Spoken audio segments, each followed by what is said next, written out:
Hey everyone, welcome back to another video, and this week I'm going to talk to you guys about some common misconceptions about weight shift, and more specifically, when to shift your weight. I think a lot of people don't have an issue with the act of shifting weight itself, but more so when, specifically in the backswing, that they should start to shift their weight into the opposite side. This done correctly can actually make the swing very, very easy and feel more effortless, and that's the missing piece that'll help you with your golf game. And like always, if you enjoyed this video, be sure to hit the like button and subscribe to the channel if you haven't already.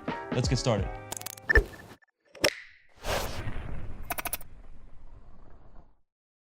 All right, so when it comes to weight shift, what has been taught in the past is that you have to shift your weight into the trail side, complete the backswing, and then as you start your downswing, that's when you shift your weight.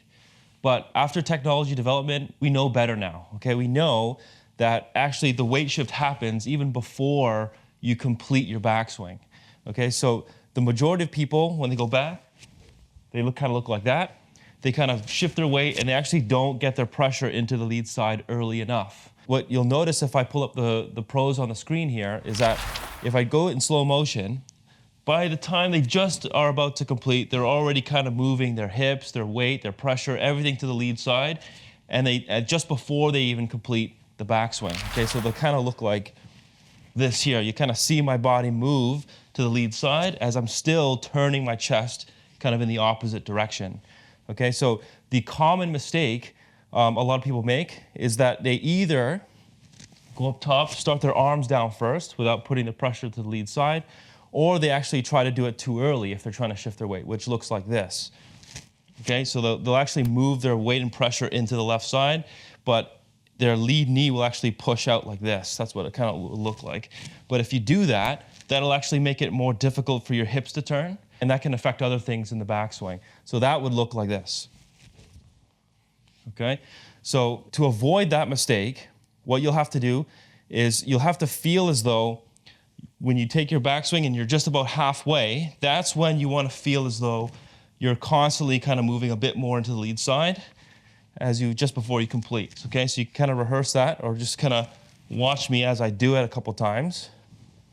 You can kind of see my body going this way as I'm turning my chest. The perfect drill that you guys can do to kind of figure out this feel is a step drill. So what you'll do is you'll put your feet totally together like this, and the drill is to step to the trail side, make sure the pressure's on there first, and then you turn, and then just before you complete, you'll step and move the pressure to the lead side again, and you'll turn again to the opposite.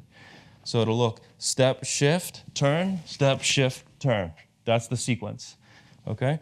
Most people, when they do this drill, if you do it incorrect, it'll feel really awkward, and it shouldn't. It should feel very smooth if you're able to do it correctly. So step, step, right? You can see that it looks quite smooth when I do it, okay? Most people that try this drill for the first time, if you're someone that shifts the weight too late, it'll kind of look like this. You'll step and you'll turn, and then most people step and swing their arms down into the downswing at the same time, okay? So it look, again, kind of like that, all right? So now, the other mistake a lot of people make is that when they do their backswing, they actually step and swing their arms before actually moving all their pressure into the lead side. You can kind of see that even though I stepped, all my weight is still on my right foot, okay? So again, the mistake would look like this, okay? It's important that you have to take your time when you're doing this, and when you step and move pressure and then you step again, you cannot start your downswing or initiate your downswing before your weight gets to the lead side. Okay, you have to ensure that after you step, as you're turning, your body and your weight kind of moves left.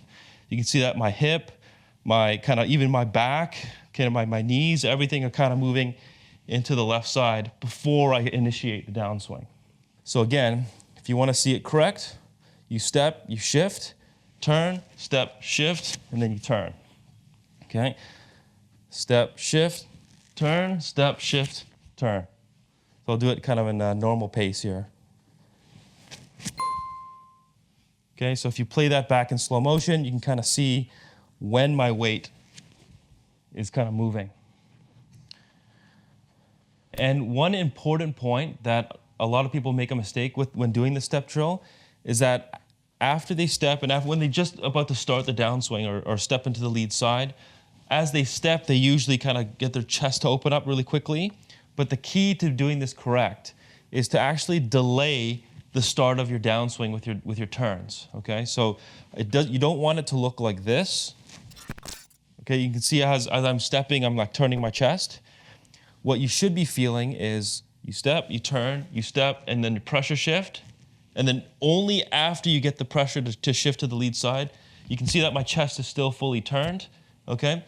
And then you start your downswing. So again, you step and you transfer your pressure, and then you kind of start your downswing, okay? So you have to feel as though you're delaying the start of the turns in the opposite direction, a little bit longer than usual, okay? So step, turn, you step, shift, and then you turn, okay? You don't want to look like this. You can see I opened up really quickly, and that's actually gonna force you to actually start throwing your arms at it too early, and you're probably gonna end up kind of stepping and throwing your arms at it at the same time, which means that you've initiated your arms too early and you haven't shifted your weight early enough. So one more time, you can kind of, if you pay close attention, if I step and shift, turn, step, shift, I'm still fully turned here, and then I kind of swing my arms through after I feel that pressure shift to my lead side. Thank you guys so much for watching. Now, if you have any questions at all, you can leave a comment down below, and be sure to follow my Instagram at Jonathan K. Moss. And if you are new to my channel, just remember to hit that subscribe button. See you guys on the next video.